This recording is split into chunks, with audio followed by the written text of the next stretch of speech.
Salam değerli izleyiciler. Əlim yandı sizlər üçün təcili bina savxoz arasındayım. Kanalüstü deyilən ərazidə, Laçın Kəlbəcər məktəbi deyilən ərazidə, 5 sotun içində, demək olar 7 otaqdan ibarət olan çox gözəl bir evimizin inşallah çəkilişindəyik. Gördüyünüz kimi çöl hissəsində əl damları mövcuddur, sentral qovşaq hissələri mövcuddur. Evimizin qazı işığı daymadır. Hər səthdən rahat 7-8 maşın yerləşir. Vaxtımızı itirmədən evimizin içindən tanış olacağıq. Sizə əsas məsələ.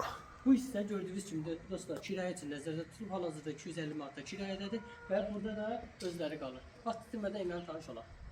Daxil olduqda ilk öncə girişdə belə bir koridor bizi qarşılayır. Gördüyünüz kimi çox gözəl bir evdir. Həqiqətən də tələsində bu qiymətə ev yoxdur. Həqiqətən də satış qiyməti 62 minə deyilir. Demək olar həqiqətən də çox ucuz verilir də. Və bu hissədə yerləşir dostlar. Belə bir geniş mətbəx hissəsi və daxil olduqda girişdə belə bir yenə koridor bizi qarşılayır. İlk öncə bir yataq otağı dostlar, ikinci yataq otağı və üçüncü geniş yataq otağı və dördüncü yataq otağı keçək. Kirayə ilə də sizi tanış edək. Və daxil olduqda belə bir girişdə mətbəx və bir yataq otağı hal-hazırda kirayədə olan evdir. Dostlar 250 manatda. Qiyməti 62 min evin satışı. Allah Allah'ın da satanda xeyir versin.